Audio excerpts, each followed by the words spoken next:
पवित्र मन रखो, पवित्र तन रखो, पवित्र मन रखो, पवित्र तन रखो।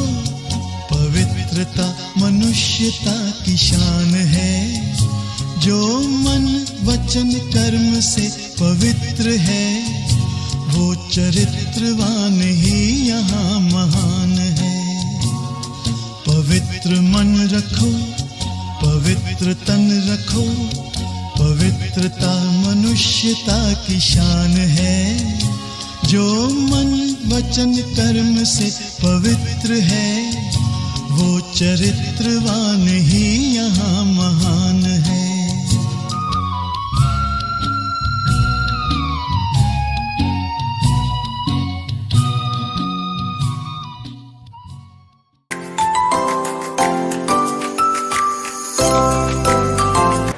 अभी हमने गीत सुना, पवित्र मन रखो, पवित्र तन रखो, पवित्रता मनुष्यता की शान है, जो मन वचन कर्म से पवित्र है, वो चरित्रवान ही यहाँ महान है।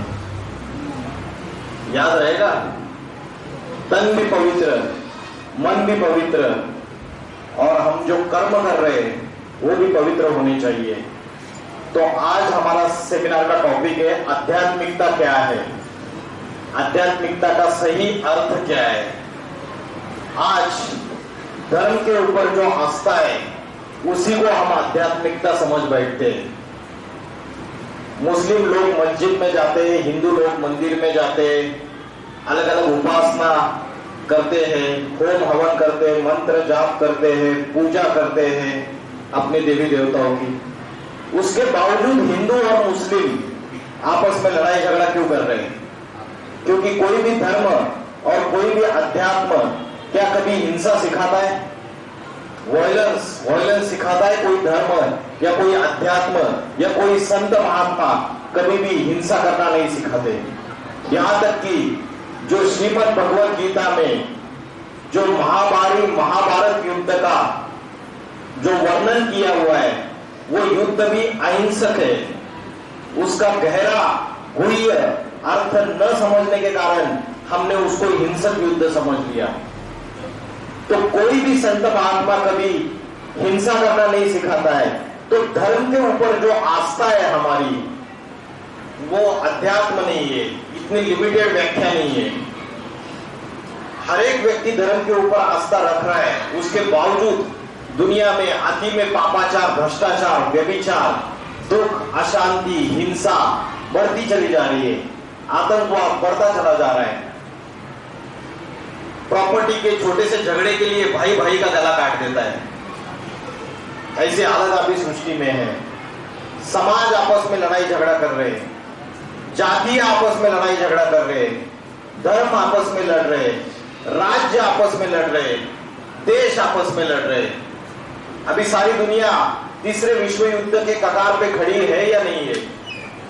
थर्ड वर्ल्ड वॉर की कगार पे खड़ी है या नहीं है? तो ऐसा समय जब आता है तो धर्म के ऊपर जो आस्था है उसको आध्यात्मिकता नहीं कहेंगे। फिर हम देखते हैं योगासन और प्राणायाम को अध्यात्म समझ बैठते हैं हम। योगासन और प्राणायाम, तो ये जो योगासन और प्राणायाम है, ये तो देह को स्वस्थ रखने वाले आसन है, जिससे शरीर स्वस्थ रह सकता है, जिससे आपके शरीर को कोई बीमारी है, डायबिटीज है, किसी को ब्लड प्रेशर रहता है, और भी कई सारी बीमारियां रहती है। लोग बोलते हैं प्राणायाम करो, योगासन करो। तो ये जो योगासन और प्राणायाम है, ये भी देह को स्वस्थ रखने वाले आसन है। इसको हम अध्यात्म नहीं कहेंगे, अध्यात्म इससे अलग चीज है। फिर जो मेडिटेशन के अलग अलग टेक्निक सिखाए जाते हैं, उसको अध्यात्म समझ लेते हैं। तो मेडिटेशन के जो टेक्निक सिखाए जाते हैं, कोई बोलता है नाक के ऊपर ध्यान लगाओ, मेडिटेशन करो। कोई बोलता है कि हार्ट, इसके हृदय के ऊपर ध्यान लगाओ। तो अलग अलग प्रकार के मेडिटेशन के टेक्निक सिखाए जाते हैं। थोड़ी देर हम मेडिटेशन करते हैं, आधा घंटा पौना घंटा हमको ठीक लगता है, उसके बावजूद हम डिस्टर्ब रहते हैं। तो सच में अध्यात्म की सही व्याख्या क्या है? जिससे हमको शाश्वत सुख और शांति प्राप्त हो सके। क्योंकि ये जितनी भी चीजें हैं, चाहे धर्म के ऊपर आस्था हो, चाहे मेडिटेशन के अलग अलग टेक्निक्स हो, चाहे योगासन और प्राणायाम हो, वो हमें शाश्वत सुख और शांति दे नहीं पाते। हमारा आत्मबल, मनोबल, विल पावर बढ़ती नहीं है। तो अध्यात्म की सही व्याख्या श्रीमद् भगवत गीता में बोली है। श्रीमद् भगवत गीता सर्वशास्त्र शिरोमणि है।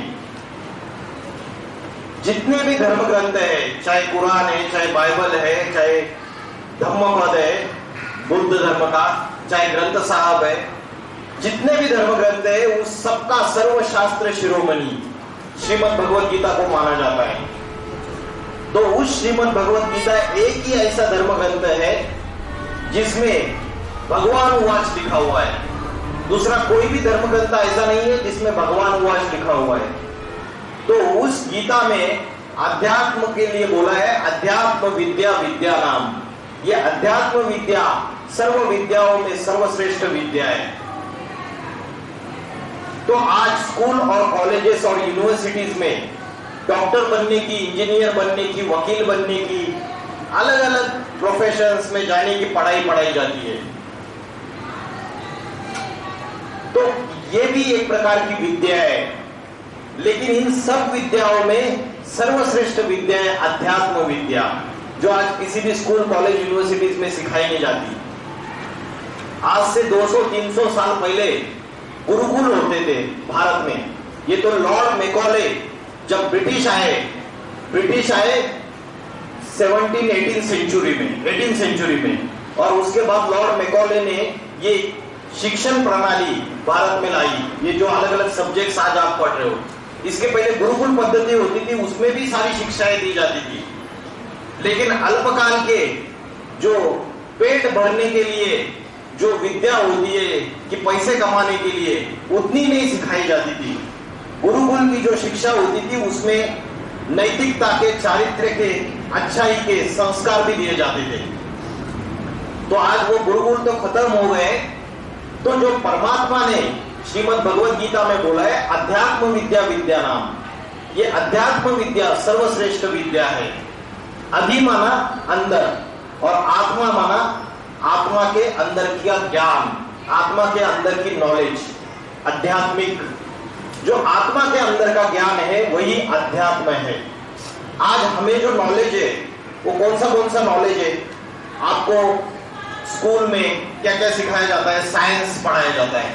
साइंस में फिजिक्स होता है, केमिस्ट्री होती है, बायोलॉजी होती है।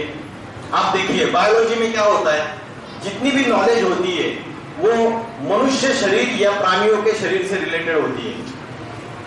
शरीर के अंदर इंटरनल पार्ट्स, एक्सटर्नल पार्ट्स, उन सारी चीजों से रिलेटेड नॉलेज होती है। सेल्स क्या है, तो जो नॉलेज होती है वो शरीर से रिलेटेड होती है। बायोलॉजी में कोई आत्मा के रिलेटेड नॉलेज आपको सिखाई जाती है। फिजिक्स में आपको पदार्थ विज्ञान, इसमें क्या सिखाया जाता है आपको? फिजिक्स में जो भी नॉलेज सिखाई जाती है आपको मैटर और मटेरियल से रिलेटेड सिखाई जाती है। तो जो भी मैटर और मटेरियल से रिलेटेड जो नॉलेज सिखाई जाती है वो जड़ पदार्थों की होती है नॉलेज या चैतन्य पदार्थों की होती है? जड़ और चैतन्य, लिविंग और नॉन लिविंग में क्या फर्क है? अच्छा मुझे ये बताइए, शरीर और आत्मा में क्या फर्क है? मैंने अभी जवाब दिया ना इसके पहले। जब मैंने जड़ और चैतन्य का फर्क पूछा तो शरीर और आत्मा में क्या फर्क है बताइए? सर शरीर नष्ट हो सकता है और आत्मा अनश्वर है। अच्छा, आत्मा कभी मरती नहीं है, विनाशी नहीं है, अविनाशी है, अजर अमर अविनाशी। बैठिए, अच्छा जवाब है। तो आत्मा चैतन्य है और शरीर जड़ है। जैसे ये इंस्ट्रूमेंट है, ये इंस्ट्रूमेंट है, इसमें अगर बैटरी डाउन हो गई या जो इलेक्ट्रिकल सप्लाई दिया है वो बंद कर दिया तो ये इंस्ट्रूमेंट काम करेगा क्या? नहीं करेगा। वैसे शरीर ये इंस्ट्रूमेंट है, जड़ इंस्ट्रूमेंट। और जब चैतन्य आत्मा जैसे इलेक्ट्रिक सप्लाई है वैसे आत्मा एक एनर्जी है। क्या है? एनर्जी। ये एनर्जी जब इस चैतन्य एनर्जी जब जड़ शरीर में प्रवेश करती है तो उसे कहते हैं हम ह्यूमन बीइंग। बीइंग माना एनर्जी और ह्यूमन माना ह्यूमन स्केलेटन। तो इन दोनों का जो कॉम्बिनेशन है वो है जीवात्मा या ह्यूमन बीइंग। तो आज हमारी जो असली आइडेंटिटी है वो हम भूल चुके हैं, क्योंकि आपने देखा रहेगा कि कोई व्यक्ति है आराम से चेयर पे बैठा हुआ है और अचानक उनको हार्ट अटैक आ जाता है और आप बोलते हो जाके कि वो जो राम जी है वो चले गए, अपनी माँ को जाके बताते हो वो बैठे थे उधर और राम जी चले गए। कहाँ चले गए? शरीर तो उधर वहां वैसे का वैसा है। तो उनके शरीर को चलाने वाली जो चैतन्य शक्ति थी, आत्मा थी, वो चली गई, जिसके लिए आपने बोला राम जी चले गए, स्वर्गवासी हो गए। तो जो आत्मा है वो चैतन्य है, जिसकी वजह से शरीर के जो ऑर्गन्स है ये काम करते हैं। जैसे कोई मशीनरी होती है, उसके अलग अलग पार्ट्स तभी वर्किंग करेंगे, गाड़ी है मोटर गाड़ी तभी वर्किंग करेंगे जब उसमें जो इंजन है वो काम करेगा। वैसे आत्मा चैतन्य है और शरीर जड़ है। शरीर विनाशी है, आत्मा अजर अमर अविनाशी है। तो इसको समझने से क्या होगा, अभी उस पे आते हैं हम। तो आज जितने भी साइंटिस्ट हैं और जितने भी अलग अलग स्टडीज किए जा रहे हैं, रिसर्च वर्क किए जा रहे हैं, उसमें जड़ पदार्थ और एटम्स और मॉलिक्यूल्स का स्टडी किया जाता है। लेकिन भारत के ऋषि मुनियों ने आत्मा और परमात्मा का अभ्यास किया, क्योंकि आत्मा ये चैतन्य है और बाकी जो एटम्स और मॉलिक्यूल्स है वो जड़ है, तो उसका अभ्यास किया। तो आज हम एटम्स, मॉलिक्यूल्स और ये पदार्थ विज्ञान का अभ्यास कर रहे हैं, लेकिन दूसरी तरफ हम देख रहे हैं हम बड़े बड़े इंजीनियर्स बनेंगे, डॉक्टर्स बनेंगे, वकील बनेंगे, बड़े बड़े प्रोफेशंस की डिग्री हम लोग अचीव करेंगे। लेकिन दूसरी तरफ आप देखेंगे आज की तारीख में बड़े बड़े जो आईएएस ऑफिसर्स है, कलेक्टर्स है, डिस्ट्रिक्ट कलेक्टर्स, और जितने भी बड़े बड़े मल्टी मिलियनियर, बिलियनियर, करोड़पति लोग हैं, आज उनके पास धन है, संपत्ति है, प्रॉपर्टी है, बड़े बड़े आलीशान बंगले हैं, सब कुछ है, लेकिन उनके पास एक चीज की कमी है। कौन सी चीज की कमी है पता है?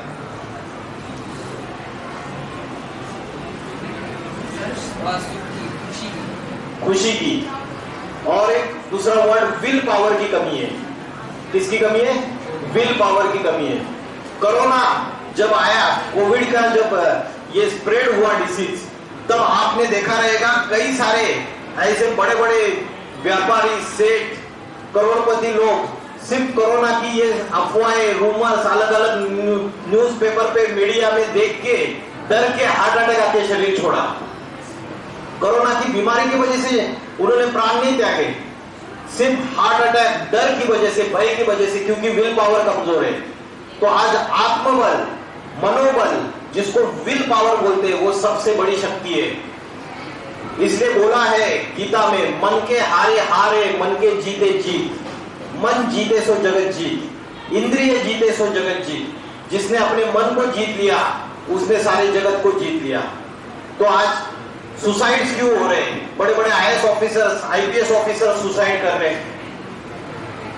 जो एकदम आप सेलिब्रिटीज में भी देखा रहेगा, जो एकदम बॉडी बिल्डर्स है, रोज जिम जाते हैं, बहुत अब उनकी अच्छी तरीके से एक्सरसाइज करते हैं, वो भी सुसाइड, हार्ट अटैक से शरीर छोड़ रहे हैं। क्यों? क्योंकि विल पावर कमजोर हो चुकी है।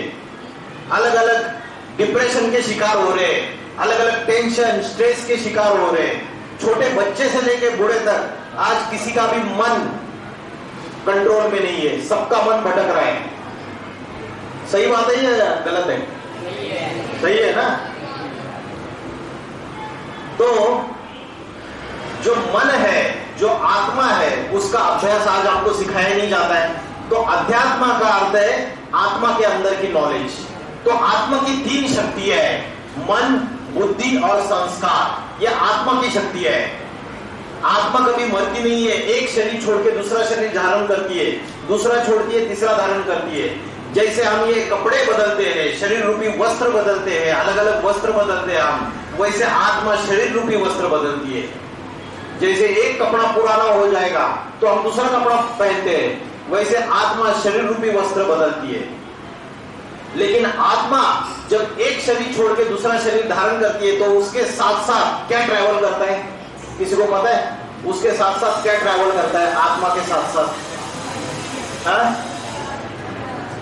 क्या? कर्म ट्रैवल करते हैं। कर्म कैसे ट्रैवल करते हैं? आत्मा के साथ साथ मन, बुद्धि और संस्कार, ये तीनों ट्रैवल करते हैं। इसीलिए 5 साल का छोटा बच्चा है और उसके सामने पहली बार तबला आ जाता है और तबले के ऊपर उसकी उंगलियां ऐसी घूमने लगती है कि बड़े बड़े 20 साल से रियाज करने वाले तबले का उनको सरप्राइज हो जाता है कि अरे मैं 20 साल से कर रहा हूं, आज तक ऐसा संगीत, ऐसा ताल मैंने कभी सुना नहीं ना। मेरे खुद के तबला जब बजाता हूं तब ऐसा ताल और संगीत निकला। तो छोटे बच्चे में कहां से आया? आप भी देख सकते हैं, घर में आपके भाई बहन होते, आपके अंदर कोई ऐसी विशेषता होती है जो दूसरों के अंदर नहीं रहती है। कहां से आया आपके अंदर? आज छोटे छोटे 4-5 साल के बच्चे कंप्यूटर एकदम एक्सपर्ट, इतना जबरदस्त प्रोग्रामिंग का नॉलेज है उनको, सॉफ्टवेयर का नॉलेज है, हार्डवेयर का नॉलेज है। कहां से आया उनके अंदर? आत्मा ने पिछले जन्म में अपने मन और बुद्धि के ऊपर जो भी स्टोर करके रखा हुआ है, जैसे आपके हार्ड डिस्क होती है कंप्यूटर की, या जैसे आपका मेमोरी कार्ड होता है मोबाइल के अंदर, तो उस मेमोरी कार्ड के अंदर वो मेमोरी कार्ड आपने एक मोबाइल से निकाल के दूसरे मोबाइल में डाला तो मेमोरी कार्ड की मेमोरी तो वैसी रहेगी ना। वैसे आत्मा है।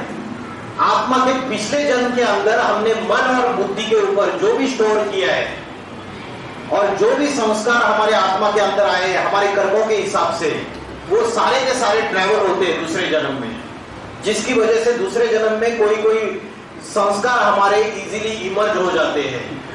तो आत्मा की 3 शक्ति है, मन, बुद्धि और संस्कार। मन है संकल्प शक्ति, बुद्धि है निर्णय शक्ति और संस्कार है परिवर्तन शक्ति।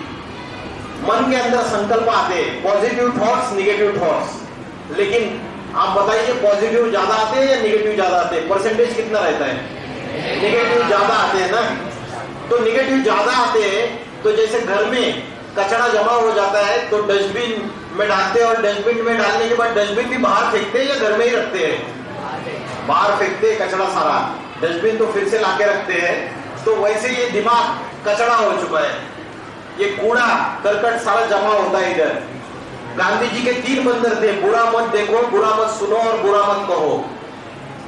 तो आज हम जो कलयुगी दुनिया है, ये भौतिक दुनिया है, इसमें आंखों से बहुत सारी चीजें बुरी दिखाई देखने में आती है, कानों से गलत सुनते हैं, मित्रों से, सोशल मीडिया से, इंटरनेट टेक्नोलॉजी से, और गलत गलत बातें भी मुख से बोलते हैं, दूसरों को गालियां देते हैं, परचिंतन करते हैं, दूसरों की चुगली करते हैं, है ना।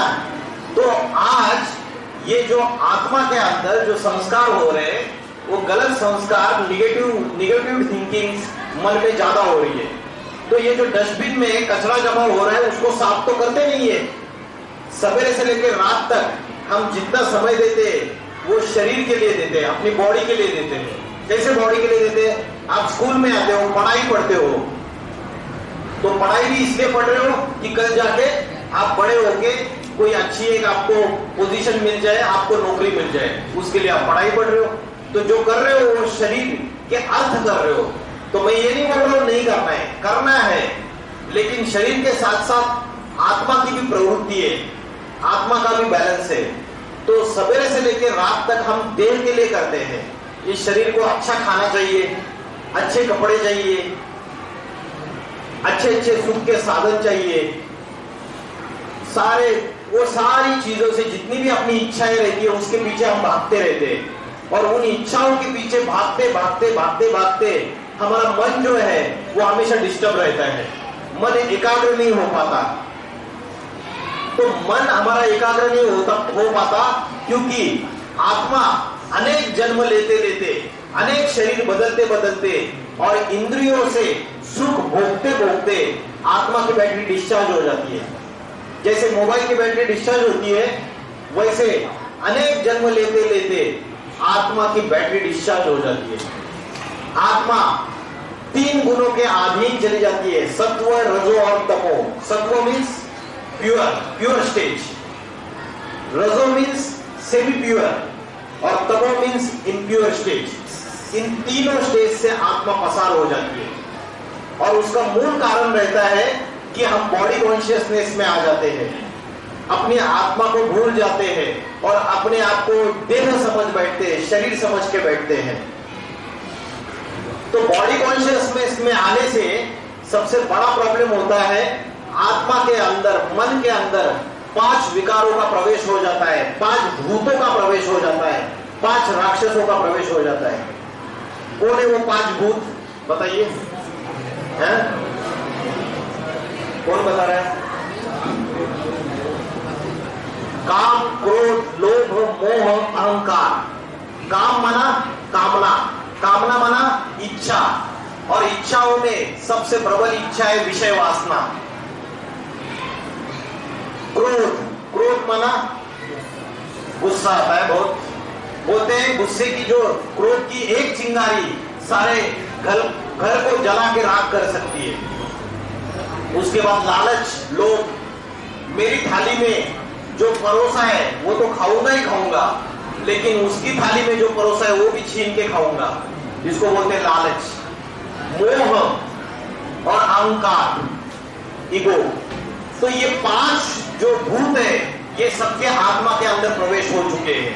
किसी में कम परसेंटेज है, किसी में ज्यादा है, किसी में कौन सा भूत ज्यादा रहेगा, किसी में दूसरा भूत कम रहेगा, हर एक अलग अलग है। तो इन 5 विकारों की वजह से आत्मा की जो शक्ति है वो क्षीण होती जा रही है, बैटरी डिस्चार्ज होती जा रही है और हम सोल कॉन्शियस के जगह क्या बनते जा रहे हैं? बॉडी कॉन्शियस बनते जा रहे हैं। और जिसकी वजह से हमारी विल पावर, आत्मबल, मनोबल कमजोर होता जा रहा है। तो अभी ये विल पावर हमें कैसे स्ट्रांग बनना है और कैसे विल पावर फिर से धारण करनी है, कोई बताएगा क्या करना पड़ेगा उसके लिए? सबसे पहले हमको आत्मा का ध्यान करना पड़ेगा, मन को एकाग्र करने का अभ्यास करना पड़ेगा। श्रीमद् भगवत गीता में अर्जुन परमात्मा को पूछते हैं, मेरा मन बार बार चंचल हो रहा है और ये जो चंचल मन है ये बहुत हठी है, बहुत बलवान है और मैं इसको निग्रह नहीं कर पा रहा हूं, मैं इसको संयमित नहीं कर पा रहा हूं, इसको कैसे संयमित करना है? तो उसको जवाब मिलता है गीता में, अभ्यास ने तो कौन्तेय वैराग्य न च गृह्यते। बार बार ये मन चंचल होता है तो बार बार इस चंचल मन को एकाग्र करने का अभ्यास कर। जब तक बार बार तू ये योगाभ्यास नहीं करेगा, योग अभ्यास का अर्थ है योग माना कनेक्शन। किसका किससे कनेक्शन?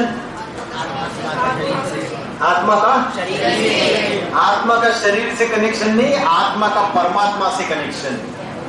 किससे कनेक्शन? आत्मा का परमात्मा से। क्योंकि आत्मा तो बैटरी है। अभी बैटरी जो है कभी कभी ऐसे हो जाती है, बैटरी डेड हो जाती है, फिर उसको कितना भी चार्जिंग वो 0% उठती नहीं है। तो बैटरी को कभी कभी जनरेटर का कनेक्शन, बड़ी बैटरी का कनेक्शन देना पड़ता है, तब जाके उसकी चार्जिंग अच्छे से चालू हो जाती है। तो आज हमारी जो आत्मा रूपी बैटरी डिस्चार्ज हो गई है, उसका कारण ये है, ना हम आत्मा का ध्यान कर रहे हैं, ना हम उस परमात्मा का ध्यान कर रहे हैं, ना हम आत्मा को जानते हैं, ना परमात्मा को जानते हैं। तो उसकी वजह से सारी समस्या है। आज मनुष्य सारी दुनिया में भाग रहा है, अभी चंद्रमा पे जाएगा, मंगल ग्रह पे जीवन होगा, वहां भी भाग रहा है, सुख के साधन इकट्ठा करता जा रहा है, अलग अलग चीजें इकट्ठा करता रहता है अपने जीवन में। घर में रेफ्रिजरेटर आएगा तो थोड़ा प्रॉब्लम सॉल्व हो जाएगी, थोड़ा सुख आएगा, शांति मिलेगी। घर में एसी लगेगा, गर्मी बहुत है तो थोड़ा सुख आएगा। जितने भी सुख के साधन है, एक लग्जरियस कार होगी तो थोड़ा सुख आएगा। अभी 2 BHK 3 BHK लेंगे तो थोड़ा और ऐशो आराम आएगा। तो ये सुख के जितने भी साधन है इसके पीछे भागता रहता है, लेकिन अपने आप उसको, उसके बावजूद क्या 100% सुख और शांति मिलती है? क्या नहीं मिलती है। तो सच्ची सुख और शांति ये हमारे आत्मा के अंदर समाई हुई है, हम उसको बाहर की दुनिया में ढूंढ रहे हैं।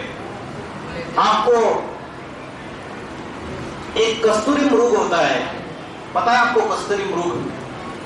हिरन, उसके पेट में कस्तूरी होती है, वो सारे जंगल में भागता रहता है, सुगंध कहां से आ रही है, लेकिन उसको पता नहीं है उसके पेट के नाभि में कस्तूरी है, उससे सुगंध आ रही है। वैसे मनुष्य का हाल हो चुका है, वो सारी दुनिया में भाग रहा है सुख और शांति प्राप्त करने के लिए। 12 ज्योतिर्लिंग जाता है, मंदिर जाता है, मस्जिद जाता है, सारी दुनिया में घूमता है, सारे साधन इकट्ठा करता है, सुख के साधन इकट्ठा करने में सारी जीवन बर्बाद करता है, लेकिन उसको 100% सच्ची सुख और शांति नहीं मिलती। मित्रों को इकट्ठा करता है, रिश्तेदारों को इकट्ठा करता है, लेकिन मित्र रिश्तेदार जितने भी है वो भी 100% सच्ची सुख और शांति नहीं दे पाते हैं। तो उसका मूल कारण है हम अपनी आत्मा को भूल गए। तो आत्मा का ध्यान कैसे करना है, उसका सॉल्यूशन क्या है? फिर बताइए, आत्मा इस शरीर में कहाँ रहती है, पता है क्या आपको? आत्मा किस स्थान पे, आत्मा का घर कौन सा है, निवास स्थान कौन सा है आत्मा का? सर आपको मन मस्तक में रहती है यहाँ पे, और उसको कहते हैं मस्तक। Very good, correct answer. इन्होंने कहा आत्मा यहाँ पे भ्रुकुटी में रहती है, 2 आंखों के बीच में, मस्तक के यहाँ, जिसको उत्तमांग कहते हैं। 5 कर्मेंद्रिया, 5 ज्ञानेंद्रिया, ये 10 इंद्रिया है। शरीर जो है 5 तत्वों से बना रहता है, जल, वायु, अग्नि, पृथ्वी, आकाश। उसमें ये जो 5 ज्ञानेंद्रिया है, आंख, कान, नाक, जिह्वा, त्वचा, और 5 कर्मेंद्रिया, मूत्र द्वार, मल द्वार, हाथ, पैर, मुख, ये 5 कर्मेंद्रिया। तो आज हमारी जो बुद्धि का कंसंट्रेशन है, हमारा बुद्धि का कंसंट्रेशन इंद्रियों में, नीचे की इंद्रियों में जा रहा है या नहीं जा रहा है? उत्तमांग में नहीं जाता है हमारी बुद्धि। कोई स्मेल आ रही है तो नाक के तरफ जाएगी, कोई संगीत आ रहा है कान के तरफ जाएगी, कोई गलत गंदी बातें आ रही है तो भी कान की तरफ सुनने के लिए जाएगी। तो बुद्धि जो है हमारी इन इंद्रियों के जो भोग है अलग अलग, उन भोग भोगने में जा रही है, और वो भी जो श्रेष्ठ इंद्रिया है, ज्ञानेंद्रिया, उसमें नहीं जाती है। जो कर्मेंद्रिय है, जो भ्रष्ट इंद्रिय है, उसमें बुद्धि का कंसंट्रेशन ज्यादा हो रहा है। तो बुद्धि का कंसंट्रेशन नीचे से जब नीचे की इंद्रियों की तरफ जाता है तो उसको बोलते हैं आत्मा का पतन। क्या बोलते हैं? पतन, डिग्रेडेशन। और जब वो बुद्धि का कंसंट्रेशन ऊपर उत्तमांग में लगाएंगे तो उसको बोलते हैं आत्मा का उत्थान, अपग्रेडेशन। तो आत्मा का उत्थान करने के लिए हमें उत्तमांग में, भ्रुकुटी के बीच में मन और बुद्धि को स्थिरियम करना पड़ेगा, एकाग्र करना पड़ेगा। तो आत्मा तो इन आंखों से दिखाई नहीं देती, तो आत्मा का ध्यान कैसे करेंगे? जो चीज इन आंखों से देखी नहीं है उसका ध्यान कैसे करेंगे? आत्मा कैसे दिखती है? पता है किसी को आत्मा कैसे दिखती है? श्रीमद् भगवद गीता में बोला है अनुरेणुयाम समनुस्मरे, तो अनुरेणु से भी अति सूक्ष्म है आत्मा। It is smallest then the atoms and molecules. जैसे आकाश में स्टार चमकता है, छोटा से छोटा स्टार, वैसे आत्मा स्टार स्वरूप है। आज हमारी बुद्धि,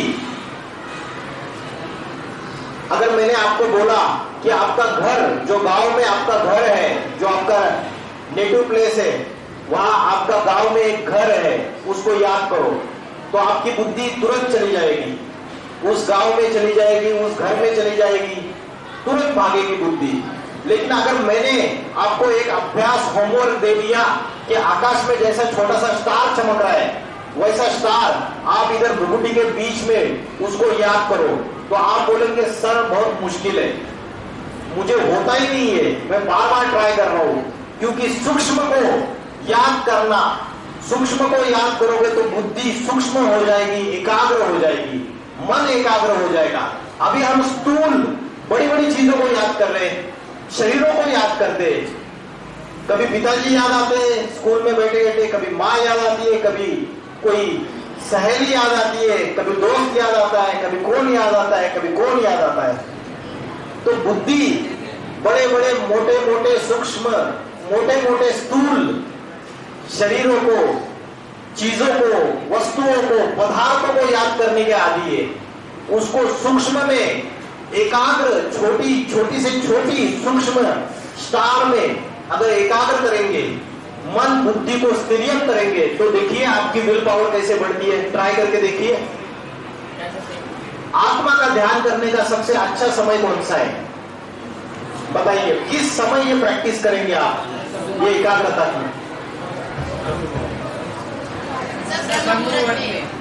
वेरी गुड आंसर। बैठिए। ब्रह्म मुहूर्त में। ब्रह्म मुहूर्त किसको बोलते हैं? सूर्य उगने के पहले का जो समय है, सूर्योदय के पहले का समय, प्रातः समय 2 बजे से लेकर 4:45 बजे तक का जो समय होता है उसे ब्रह्म मुहूर्त का समय बोलते हैं। उस समय अगर हम अपने मन को एकाग्र करें, अपनी आत्मा का ध्यान करें, आत्मा जो स्टार है यहाँ ध्यान करें, तो मैं आपको गारंटी देता हूं कि आपकी विल पावर बढ़ती चली जाएगी, कॉन्फिडेंस बढ़ता चला जाएगा, मनोबल बढ़ता चला जाएगा। कितनी भी कठिन परिस्थितियों में जीवन की आप अपने आप को शांत और एकदम स्टेबल अनुभव करोगे। तो आत्मा का ध्यान करने का, अभ्यास करने का सही समय प्रातः समय का है। सवेरे 4 बजे उठ जाइए, 4 बजे से लेकर 4:45 बजे तक ये अभ्यास कीजिए। इस समय साइंस भी बोलता है कि इस समय कॉस्मिक एनर्जी बहुत ज्यादा रहती है, और अध्यात्म बोलता है कि उस समय सृष्टि का जो वायुमंडल है वो पवित्र रहता है। और इस पवित्र वायुमंडल में अगर आप आत्मा का ध्यान करके परमात्मा को याद करोगे, तो आपको आत्मा के अंदर की जो दिव्य शक्तियां गायब हो चुकी है वो फिर से वापस लौट जाएगी। तो कौन सी आत्मा के अंदर की दिव्य शक्तियां? आत्मा के अंदर है आनंद, सुख, शांति, पवित्रता, ज्ञान। ये आत्मा के अंदर की शक्ति है, उसको आप भूल चुके हैं। तो वो जो सुख, शांति, पवित्रता, आनंद, ये फिर से वापस आ जाएगा। और ये जो 5 चोर है, 5 भूत है, वो भागते जाएंगे। काम, क्रोध, लोभ, मोह, अहंकार। श्रीमद् भगवद गीता में बोला है संगात संजायते कामा। संग करने से, कुसंग करने से, आसक्ति, किसी भी शरीर, देह, पदार्थ, उसके ऊपर आसक्ति आने से संगात संजायते कामा, उससे इच्छा जागृत होती है, कामना जागृत होती है। कामानि जायते क्रोधा, और जब इच्छा पूर्ति नहीं होती है तो उससे क्रोध आता है। पिताजी को बोला कि अभी मेरा 10th का एग्जाम होने के बाद मुझे 4 व्हीलर बाइक चाहिए, सॉरी 2 व्हीलर बाइक चाहिए।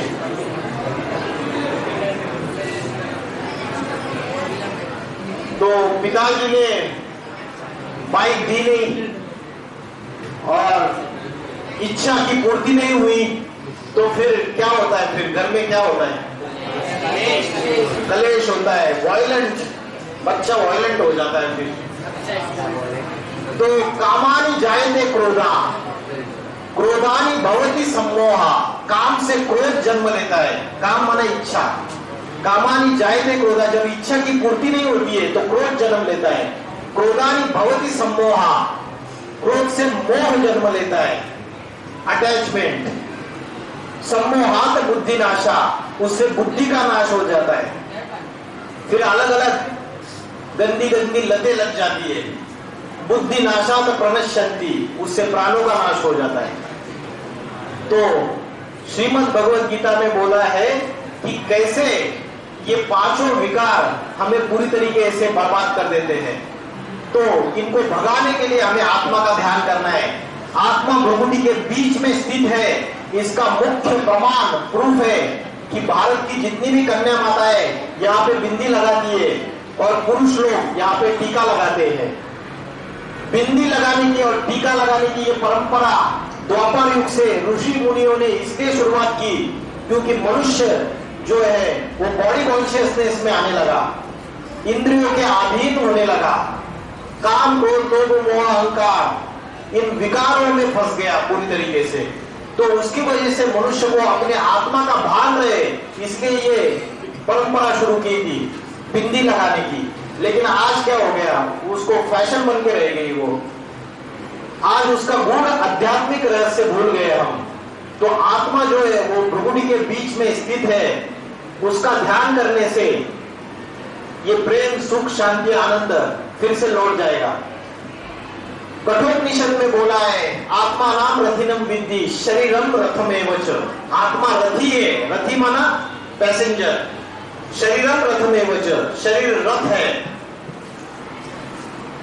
माना गाड़ी है, आत्मा उसका ड्राइवर है, आत्मा पैसेंजर है, शरीर गाड़ी है। आत्मा नाम रथिनम विद्धि शरीरम रथमेव च, बुद्धि तुम सारथी विद्धि, बुद्धि सारथी है, ड्राइवर है। मन प्रग्रहमेव च, और मन लगाम है। इंद्रियानी हयानाहु, और इंद्रिया घोड़े हैं। आज ये जो घोड़े है ना, ये बेलगाम है, मतलब ऐसे भाग रहे हैं कि कंट्रोल में नहीं है किसी के। तो आज मन में जो संकल्प आता है और बुद्धि निर्णय लेती है, बुद्धि कहती है कि भैया पेट भर खाना खाया है, अभी रसगुल्ला मत खा। रसगुल्ला लेके आया, पेट भर खाना खाने के बाद मेरा दोस्त रसगुल्ला लेके आया, अभी बुद्धि बोलती है, बुद्धि ने निर्णय लिया मत खा, पेट खराब हो जाएगा। लेकिन मेरी जिब्बे ललचायमान हो गई और हाथ में रसगुल्ला उठाया और मुख में डाल दिया। तो मेरी इंद्रियां जो है, इंद्रियानी हयाना हो, ये घोड़े हैं, ये बस में नहीं है। क्यों? क्योंकि मन और बुद्धि, मन रूपी लगाम, बुद्धि, ये दोनों कमजोर हो चुके हैं। जो राजा होता है वो कमजोर हो गया तो जो मिनिस्टर से, जो प्रजा है, जो नौकर चाकर है, वो उसकी ऑर्डर एक्सेप्ट करते हैं क्या? मानते हैं क्या उसके ऑर्डर? नहीं मानते हैं ना। वैसे ये आत्मा रूपी राजा है, ये अभी अनेक जन्म लेते लेते ये कमजोर हो चुका है, इसकी बैटरी डिस्चार्ज हो चुकी है। तो इसको फिर से पावरफुल बनाना पड़ेगा। इसको पावरफुल बनाएंगे तो इंद्रिया संयम में आ जाएगी। समझ रहे हैं? तो आत्मा का ध्यान करने से जो विल पावर है वो फिर से प्राप्त हो जाएगी। लेकिन आत्मा में काम, क्रोध, लोभ, मोह, अहंकार, ये पांचों विकार उन्होंने पूरी तरीके से ग्रसित कर लिया है। श्रीमद् भगवद गीता में बोला है, काम एष क्रोध एष रजोगुण समुद्भवा। ये काम और क्रोध, ये दोनों रजोगुण उत्पन्न करने वाले। महाशनो महापापमा विद्धि इहेन वैरिणम, ये महापाप कराने वाले, महापाप कर्म कराने वाले, इनको तू वैरी समझ, माना दुश्मन समझ। श्रीमद् भगवद गीता में बोला है, त्रिविधस्य नरकस्य इदम द्वारम नाशनम आत्मना कामस क्रोधस तथा लोभ तस्मात् एतत् त्रयं त्यजेत्। ये काम, क्रोध और लोभ, ये तीनों नरक के द्वार खोलने वाले हैं। नरक के द्वार खोलने वाले मतलब मनुष्य दुर्गति में चला जाता है इनके अधीन होके। काम, क्रोध तथा लोभ, लालच। तो श्रीमद् भगवद गीता में बोला है, तस्मात् एतत् त्रयं त्यजेत्, इन तीनों को त्याग दे। लेकिन आज मनुष्य उसके अधीन हो चुका है। मनुष्य समझता है कामों को भोग परमा, इन कामनाओं की पूर्ति करना, इन विषय वासनाओं के अधीन जाना, इसका भोग भोगना इंद्रियों का, यही परमानंद है। उसकी वजह से आज मनुष्य सच्ची सुख शांति को भूल चुका है। तो आत्मा जब अति में दुखी, अशांत हो जाती है, तब कलयुग का, जो घोर पापी कलयुग का ऐसा समय आ जाता है, अंतिम समय। उस समय जो आत्माओं के पिता है परमात्मा, उनको इस सृष्टि में अवतरित होना चाहिए या नहीं होना चाहिए? क्या ये समय है या नहीं है? क्योंकि दुनिया में पाप, भ्रष्टाचार, अत्याचार, दुख, अशांति, हिंसा, आतंकवाद आदि में बढ़ता चला जा रहा है। और इस सारों को खत्म करने का सॉल्यूशन आज का कोई पॉलिटिकल लीडर, राजनेता, आज का धर्म नेता किसी के भी पास नहीं है। कोई संत महात्मा है, कितने आ गए? तुलसीदास आए, कबीरदास आए, सूरदास आए, गुरु नानक जी आए, जीसस क्राइस्ट आए, गौतम बुद्ध आए, मोहम्मद पैगंबर आए, बड़े बड़े संत महात्मा आए। लेकिन क्या दुनिया से पाप खत्म हो गए? दुनिया में चारित्र्य और नैतिकता अधम पतन में चली गई या चारित्र्य और नैतिकता ऊपर चली गई? साइंस आया, विज्ञान आया, 5 स्टार होटल्स आए, मॉल्स आए, बड़े बड़े एरोप्लेन्स आए, हेलीकॉप्टर्स आए, सारे ऑटोमेटिक मशीनरीज आ गई, computerise numerical controlled machine, CNC machine, सब कुछ आया, रोबोटिक्स आए। लेकिन क्या ये दुनिया में से पाप दुख, अशांति कम हो गया या और बढ़ता गया? साइंस ने आज मनुष्य के विनाश के सारे साधन तैयार कर लिए। आज से 80 साल पहले एटम बॉम्ब का इन्वेंशन नहीं हुआ था। ठीक है, atom bomb Robert Oppenheimer America का साइंटिस्ट, उसने पहला न्यूक्लियर टेस्ट ट्रिनिटी नाम का, ट्रिनिटी, ये पहला न्यूक्लियर टेस्ट किया था 1945 में। पता है आपको? रॉबर्ट ओपेनहाइमर में। रॉबर्ट ओपेनहाइमर ने जो न्यूक्लियर टेस्ट किया वो श्रीमद् भगवत गीता का अभ्यास था। आप बाद में यूट्यूब में भी चेक कर सकते हो।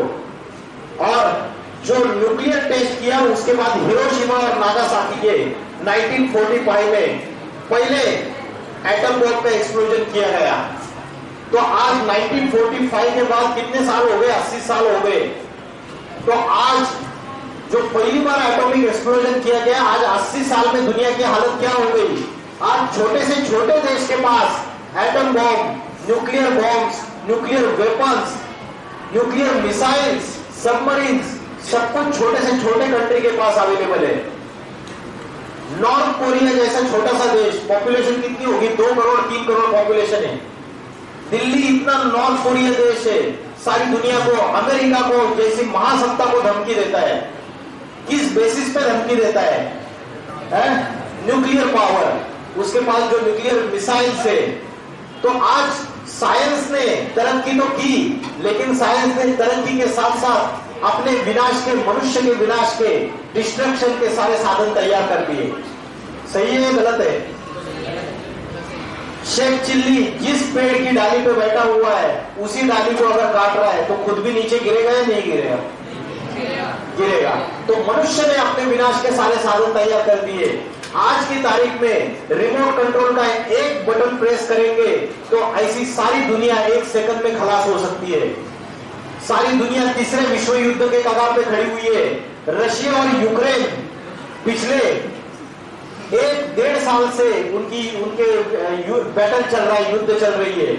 इंटरनेशनल कोर्ट ऑफ जस्टिस उन्होंने डिसीजन दे दिया, रशिया को बोला तुरंत युद्ध को रोक दो, स्टेटस को।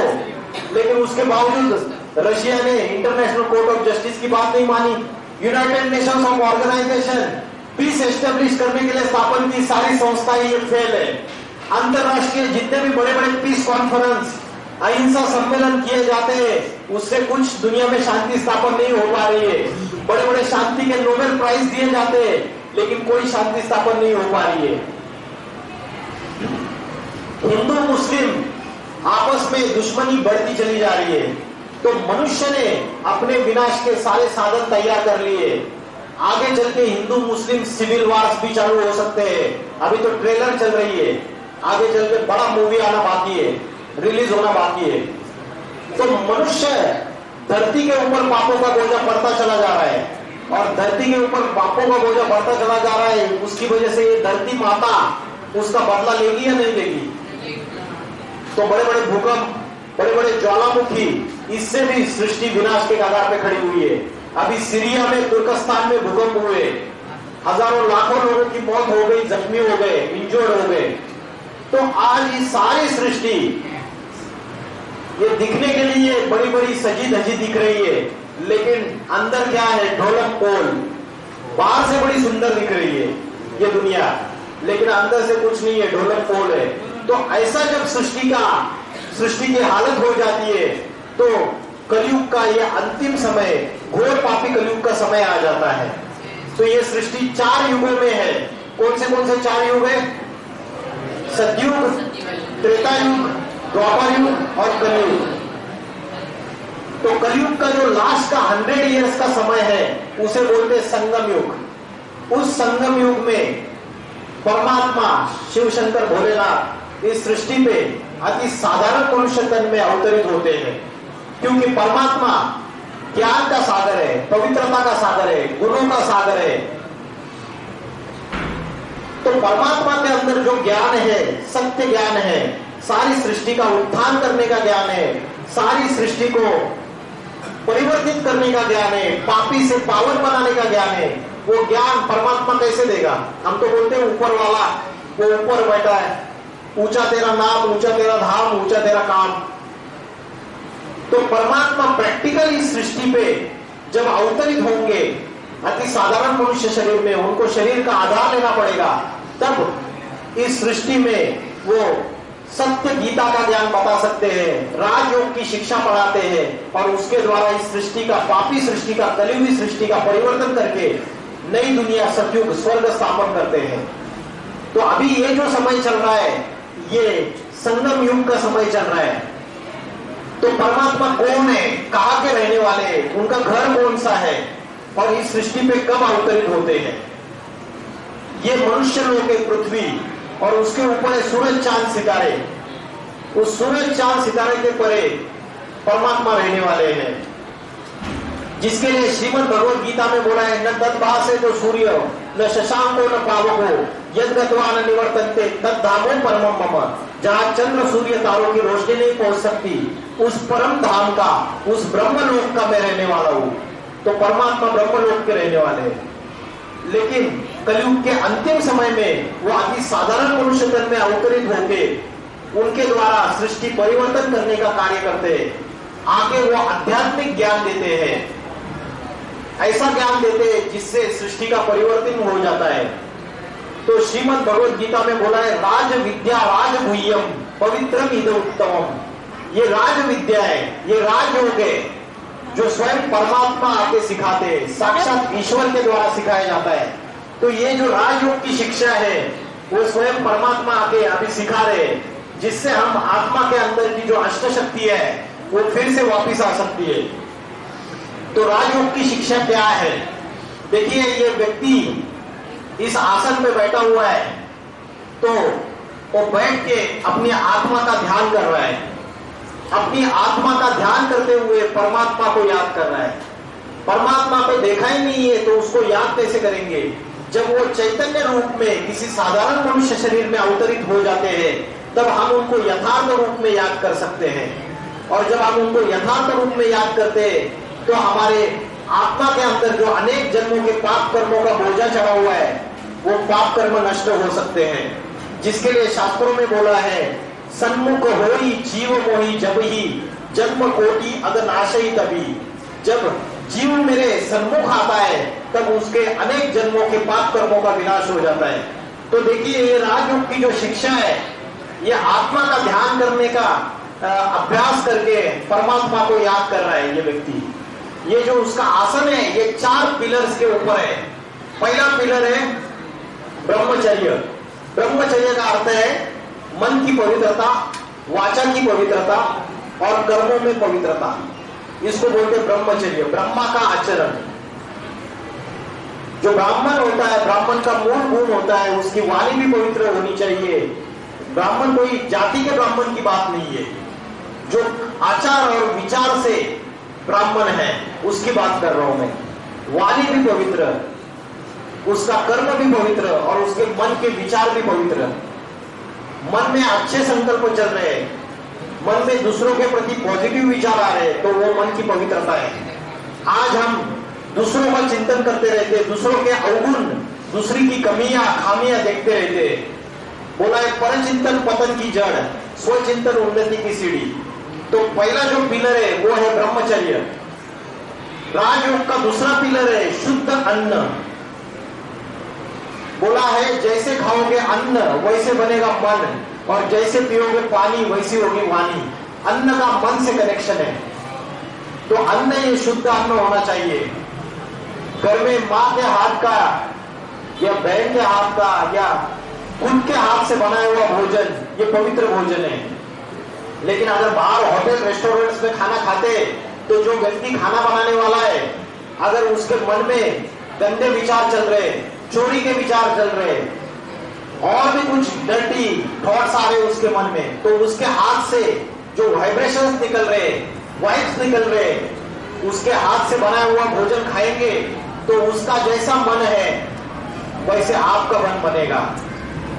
जैसे खाओगे अन्न वैसे बनेगा मन, जैसे पियोगे पानी वैसे होगी वाणी।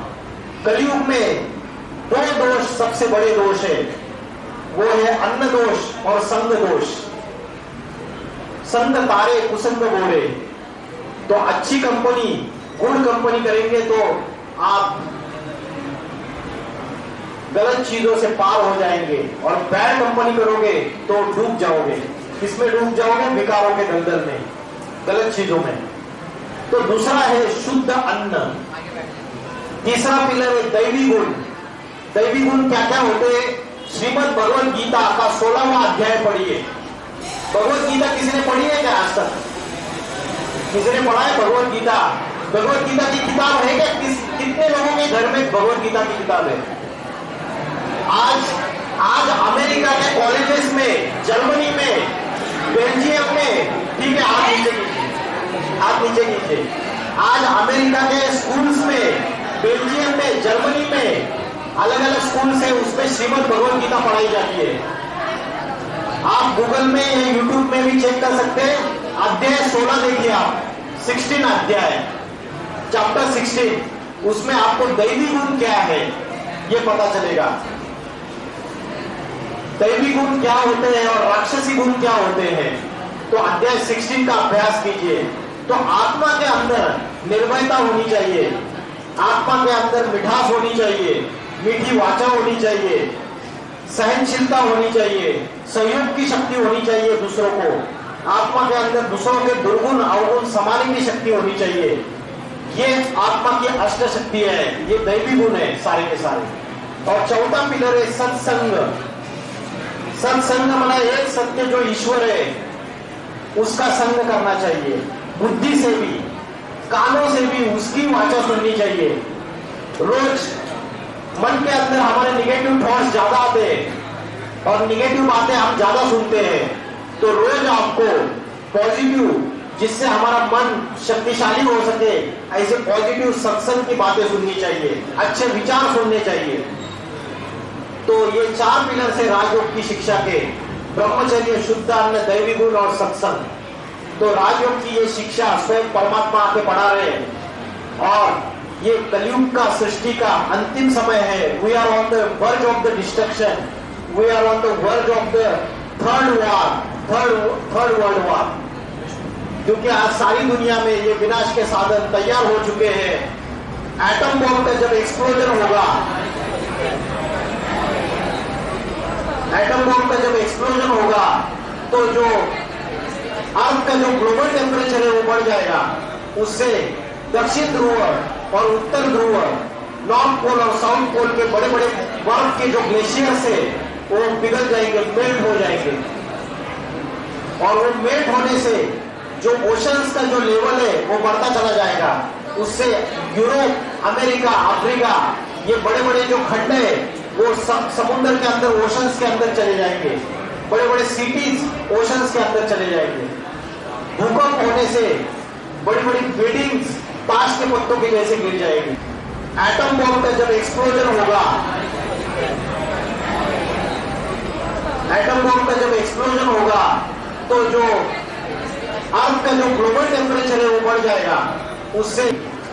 तो ऐसा समय इस सृष्टि के ऊपर आया हुआ है। हिंदू मुस्लिम आपस में लड़ाई झगड़ा कर रहे हैं, सिविल वार्स हो जाएंगे। तो ऐसा समय है, उस समय हमें राजयोग की शिक्षा अपने जीवन में धारण करनी चाहिए और आत्मा का अभ्यास करना चाहिए। इतना बोल के मैं रुकता हूं। ओम नमः शिवाय।